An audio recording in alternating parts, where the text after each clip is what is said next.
Not good news, but it could be worse. How's that? It could be Tottenham fans.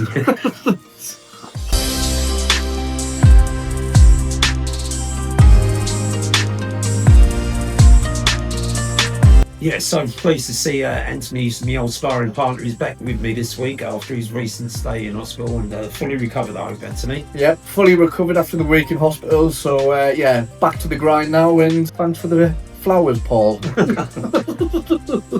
So, Paul, once again, foreign exchange markets dominated by the conflict news.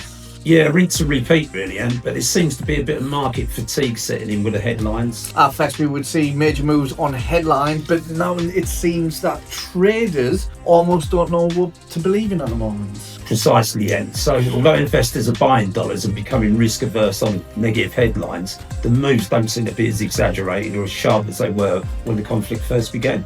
And that's because they are having to reverse positions when Trump pulls back or postpones what he said hours later. Yeah, that's right. However, yesterday there were signs that risk aversion was becoming more entrenched across markets. Equities had another bad day, and oil was on the rise again. And you can see why, with almost 8,000 US Marines moving into the Gulf and Trump warning Iran to get serious before it's too late. Yeah, it looks like Kharg Island, where Iran exports most of its oil from, could be a target, or even the Straits themselves for a ground invasion if it occurred. But boots on the ground are not going to be popular at home. No, and his approval rating was dropped below Joe Biden's worst approval rating when he was president. So as it stands, we could see a major escalation over the coming days. Yeah, it doesn't look good. But someone's quite pleased about oil going up. Yeah, you mean Putin. Russia will double its revenue from about $12 billion to nearly $24 billion from oil sales this month. God, that's not right, is it? And with inflation set to rise, markets have increased their expectations of interest rate hikes this year. Yeah, they have. Yeah, markets think they'll be 3 by the Bank of England this year and at least 1 by the ECB.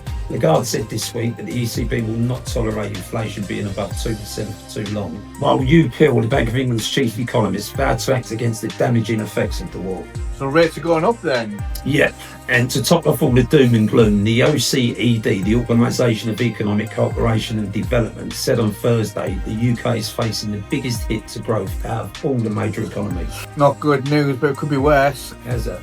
Well, it could be Tottenham fans. We've had UK inflation data out this week, but no market reaction. No, and it was February's data and it doesn't include oil prices, so figures are already out of date. Markets will be much more interested in when the data is published for this month.